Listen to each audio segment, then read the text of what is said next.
Thank you very much. Before we get into the nitty-gritty, I just want to go down the panel here and get a quick report card grade, A to F, on Donald Trump's first month in office. Jay Bergman. B. Pat Brady.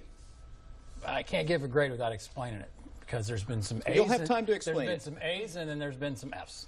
All right, so it's run the entire gamut. in the middle, or? No, man, that's an average C. No, but there have been some successes, and I think some of the regulatory rollback, his national security team is probably one of the best we've had since the Reagan administration.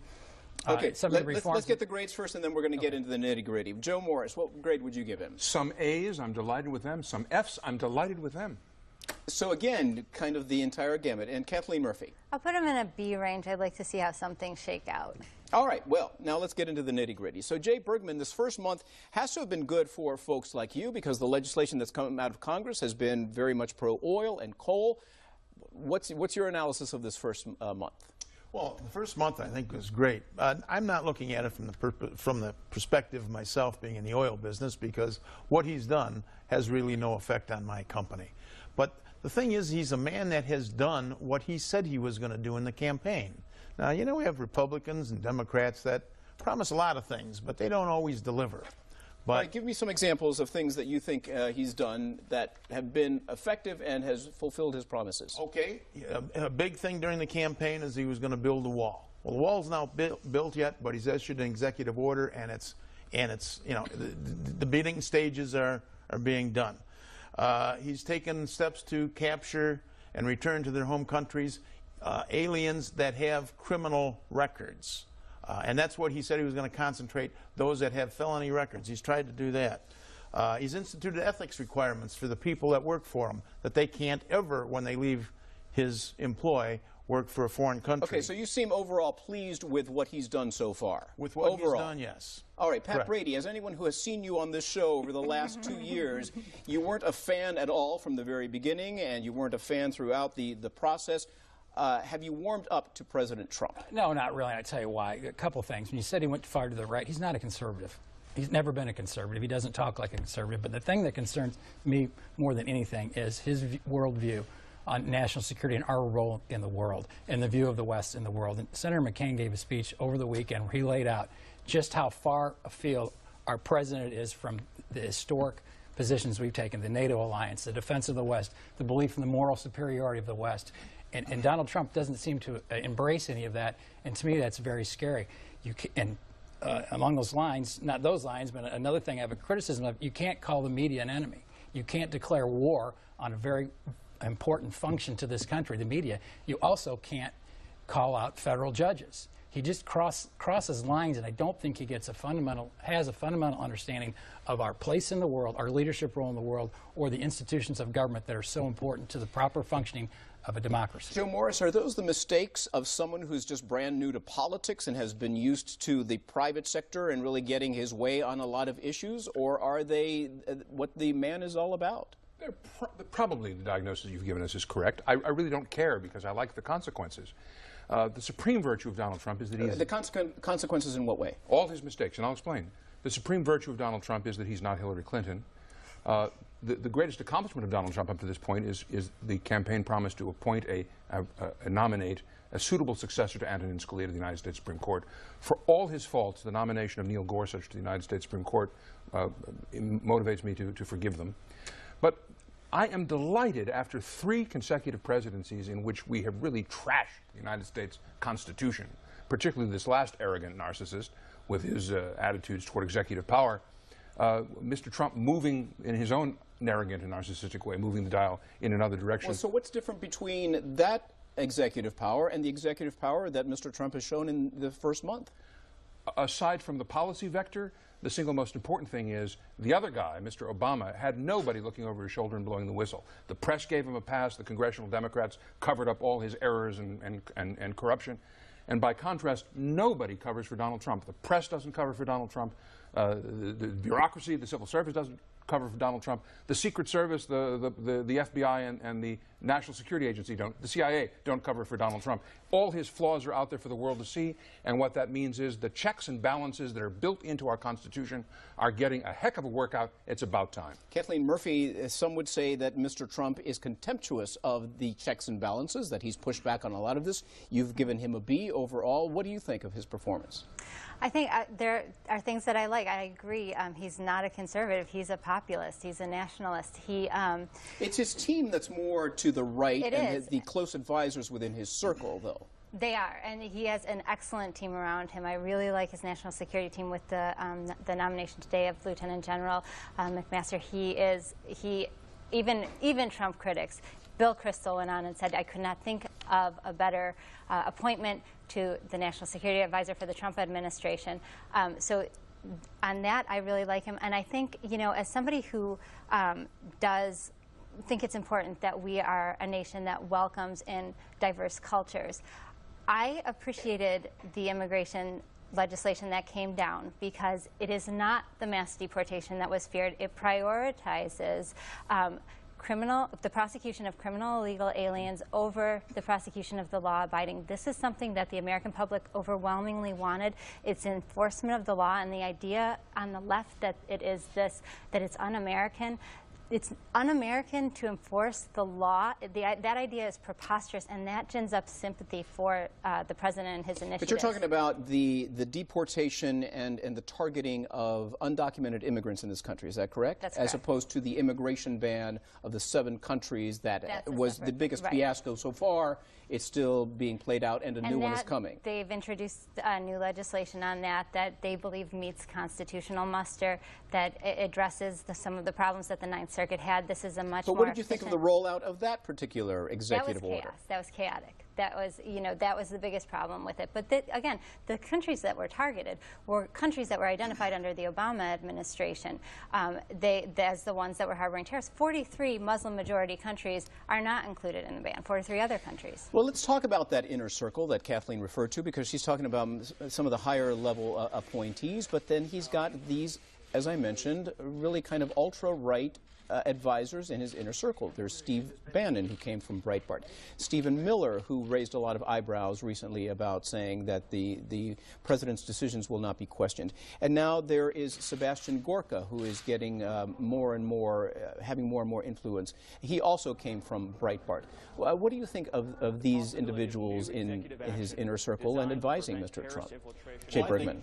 I think he has the right to pick whoever he wants as advisors. If they work out and he's comfortable with them, he keeps them. The problem is that anybody he picks, no matter who it is going to be immediately trashed by the media. And if they make have a little glitch, then they're jumping all over him. Pat Brady, do you agree? No, Jay's a good friend. But Bannon and Miller, I think, are dangerous to democracy. And I think you're seeing with his national security picks, he's going to level that out. These guys don't suffer fools, and they're not going to put up with Bannon's worldview, which is not shared by any of the top people on the national security team. And I don't know where they got Steve Miller. I think he worked for Attorney General Sessions. But to me, those are the 2 most dangerous people that have ever been that close to the President of the United States. Well, Joe Morris, it also brings up the fact that there are a lot of different forces kind of advising Mr. Trump and giving him different opinions, which is what a president really should have, a variety of choices to choose from. But at the same time, the president is saying one thing. Pat Brady mentioned attacking the media and saying that they're the enemies of the American public. And then he's also talking about NATO, and he's got Vice President Pence in Europe telling NATO members that, no, we didn't really mean that, or he doesn't really mean that. Isn't there a lot of what the Daily Beast today is calling a Jekyll and Hyde effect here, where they're getting mixed messages from this administration? People seem to be very fond of guessing what President Trump means. The science, I think, is listening to what people actually say, including sober people like the one member of his team we can't fire, Vice President Pence, the very first personal decision he made in this election season. And I think that we have people like Vice President Pence and Secretary Mattis and so on in the positions that they're in give us a lot of reason to be actually very satisfied. If we didn't hyperventilate over Valerie Jarrett in the White House, I see no reason to hyperventilate over over other people who maybe Yeah, would. the statements that, listen, I barely jump way left of what I like, but these people have made some very dangerous statements about national security and foreign policy. And yes, they have. And I've read it all, and so have you. And Steve Miller's display after the immigration ban and what he said and the way he acted, these people need to go. They're not good for the democracy, I don't think. If they're not good for the democracy, they're not good for President Trump, and indeed, in due course, they will go if they are. I think they are. If they are what you say they are. But I see He's no got reason, a spot on the National Security Council. I see no reason to hyperventilate about that. Valerie Jarrett said on National Security Council meetings, too, they're not the President of the United States. The President of the United States is somebody. I think the single biggest clue about his understanding of his presidency is the portrait he hung in the Oval Office of Andrew Jackson, of all things, the founder of the Democratic Party. Andrew Jackson was a populist, but he was also someone who did two conspicuous things. He took no guff from critics, including critics of the press and opponents within his own party, let alone the opposition in those days. And he also stood up to the judiciary. It was Andrew Jackson who said, John Marshall's made his decision, let him enforce it. Kathleen Murphy, when you have Senator McCain, though, calling the Prime Minister of Australia to essentially say he didn't really mean that, we're still allies, we're still friends, that is a problem, that's an issue, isn't it? Definitely from an optics perspective, it's certainly an issue. I think, you know, in general, the punditry class needs to take a breath here. It has only been 33 days. 4 years is a very long time. There's a lot that we need to see shake out and how these teams gel. When, you know, when Flynn was, you know, proved to be having made this drastic mistake, he was fired. He had to fall on his sword. So there's still a lot to shake out. I also think, you know, Trump needs to dial down the hyperbole here, but do you think he will, though? Because everyone says there really is no other Donald Trump. There is just this one who is energized by always being on the defensive. It's A, it's who he is. B, it's what his base loves. And C, I mean, right now, polls show people trust him slightly more than the media, and this battle with the media is intentional, and it's effective. Because they don't I mean, he needs to dial down the hyperbole, but they need to dial down their own hyperbole.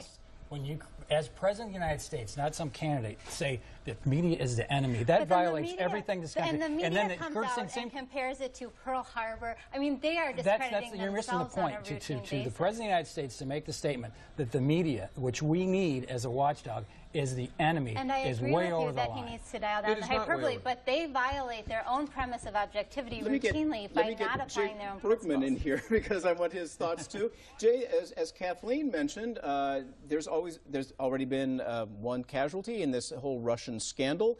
Do you think that this is going to intensify? And the other issue is President Trump has not divested himself fully from his business interests. His sons are still acting on his behalf, and there's taxpayer money that's protecting his sons while they go, for example, to Dubai to pitch a new golf resort. Are you concerned about that? I'm not concerned about that. His son's running his business. I mean, it's a large business. And frankly, if there is anything untoward that is done, the media will be all over it and we'll hear about it. I mean, the guy can't sell interests in how many hundreds or thousands of properties that he has in companies. The best he can do is say, okay, somebody else is going to take care of it, and just make sure that there is no crossover. And I think that's what he's going to try and do. All right, what about this Russian issue, Joe Morris? I think the Russian issue, I think there's probably nothing there. But I'm delighted that people think there is and are investigating it up the wazoo. That should be done. Pat Brady, do you agree? No, this country is run by a former KGB agent, and he thinks that we're going to have some kind of happy relationship with him. This has happened time and time and time again. The Russians are not our friends. They're not our allies. They don't have the same interests as we do in Europe. And he seems to think that he's going to go over there and have some magic relationship with a former KGB agent. I think it's fantasy, and that's my problem. Do you think this has the potential of blowing up, that it becomes a major crisis, a constitutional crisis for President Trump? I hope not, because the constitutional crisis is bad for the country. I just think the policy of trying to appease the Russians has never worked. You're getting ahead of yourself, Pat. It was Barack Obama who gave the Russians Crimea. So far, Donald Trump has given them nothing. except raise suspicions about them. I think All right, that's quickly, exactly what we're we wanna almost out of time, and I just want to go back down the line. What are your anticipations for the next, either getting to 100 days or the next 6 months of this administration? I think you'll see some sort of a wall start. That was one of the major campaign promises. The interesting thing about that, the wall specifically, is this is an example of where the pundits took him literally but not seriously. His supporters took him seriously but not literally. Even if it isn't a wall, if you talk to Trump supporters, it was much more about somebody taking responsibility Ownership for national of this security. issue. Yeah. Joe Morris, your anticipations for the coming days, and quickly, please.